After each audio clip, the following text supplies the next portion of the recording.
በሕክምና አገልግሎት እጥረት የሚከሰተውን የእናቶችን ሞት ለመቀነስ እንደ ሀገር በርካታ ስራዎች እየተሰሩ ይገኛሉ። እንደ ሀገር የተያዘውን የእናቶችን ሞት የመቀነስ ግብን የሚደግፍ የተቀናጀ የስነ ተዋልዶ አገልግሎት በዛሬው ዕለት ይፋ ሆኗል። በዚህ ፕሮጀክትም የእናቶችን ሞት መቀነስን ጨምሮ ጨቅላ ህጻናትን ህይወት ሊታደጉ የሚችሉ የሕክምና አገልግሎቶች ተካተውበታል።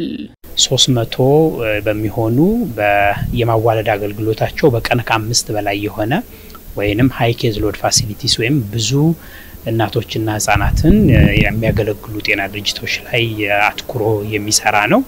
በ4 አመታት ውስጥ ወደ 900 የሚሆኑ ጤና ድርጅቶችን በማገዝ የእናቶችና ህጻናት ሞትንና ህመምን ለመቀነስ አስተዋጽኦ ለማድረግ የሚሞክር ፕሮጀክት ነው። በተለያየ አማካኝነት የሚከሰተውን የእናቶች ሞት ለመቀነስ አድራሽ ከሚባሉ መንገዶች መካከል የቤተሰብ እቅድ አገልግሎት ይገኝበታል።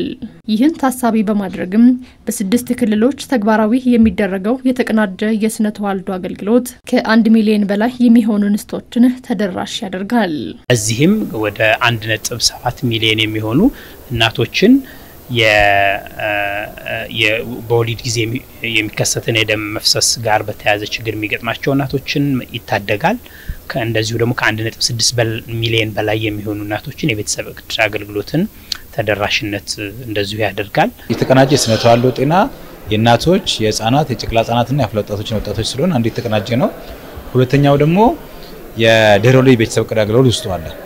ስለዚህ ይሄ ከመጀመሪያ ጀምሮ የተቀናጀ ስለሆነ ውጤታማ ያደርገው ብለን እናስባለን። ብዙ ጊዜ ምንድነው ያለው አንድና ለሆነ አገልግሎት ስትመጣ አንደኛው አገልግሎት ታገኝ ሌላውን ማታገኝበት ሁኔታ አለ። የተቀናጀ ሆኖ ደግሞ ሚስ ኦፕሬሽን ወይም ደግሞ የተንጠባጠበ ነገር እንዳይሆን ስለሚያደርግ አንድ ውጤታማ ነው ብለን እናስባለን። ቀደም ሲል ክልሎች የተቀናጀ የስነ ተዋልዶ አገልግሎትን ለመስጠት የነበረባቸው ጫናን ከመቀነስ ረገድ ይህ ፕሮጀክት እገዛ ያደርግልናል ያሉት እንደ ማዕከላዊ ኢትዮጵያ ክልል በጣም ድጋፍ የሚፈልግ ኤሪያ ነው ብለን በሊደርሺፕ ደረጃም ኮሚትመንት ወስደናል። ምክንያቱም አዲስ ክልል ነው፣ ብዙ ድጋፍ ያስፈልጋል። ከፍተኛ የሆነ የወሊድ አገልግሎት ያሉባቸው ሚስድ የሆኑ ኦፖርቹኒቲዎች አሉ። ይሄ ፕሮጀክት ከዛ አንፃር ይሄን ክፍተት ይሞላል። ትልቁን የእናቶችን ሞት የሚወስደው በደም መፍሰስ ምክንያት የሚሞቱ እናቶች ናቸው በቁጥር ደረጃ ከፍ የሚሉት። ስለዚህ ያንን በደም መፍሰስ ሁኔታ የሚሞቱ እናቶችን በደም መፍሰስ ሲከሰት ወዲያው የጤና ባለሙያው ርብርብ በማድረግ የሚገባትን ሕክምና በማድረግ ህይወቷን ማትረፍ እንዲችል አንዱ እዚህ የተቀናጀ የእናቶችና ህጻናት ፕሮግራም ውስጥ ገብቷል። ስለዚህ ይሄ ተግባራዊ በሚደረግ ሰዓት የእናቶችና ህጻናት ጤና አገልግሎትን በተለይ ጤና ባለሙያው በደንብ ብቃቱ ኖሮት ክህሎት ኖሮት በስኪል የዳበረ ባለሙያ ግብዓት ተሟልቶለት በደንብ አገልግሎት እንዲሰጥ ያደርጋል።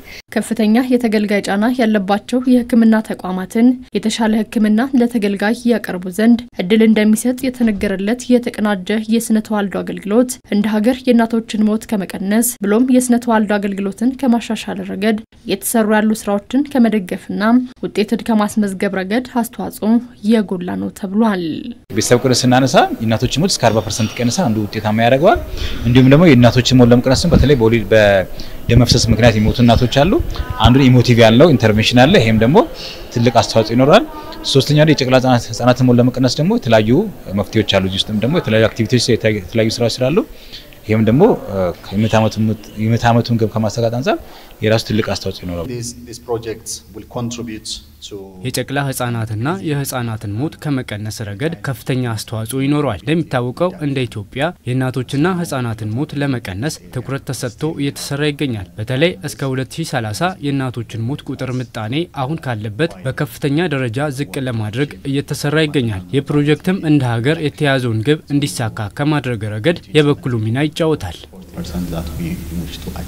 መሰል ፕሮጀክቶች ፍትሃዊ የሕክምና አገልግሎትን ተደራሽ ከማድረግና የማህበረሰብን ህይወት ከማሻሻል ረገድ አስተዋጽኦአቸው የጎላ ነው ተብሏል።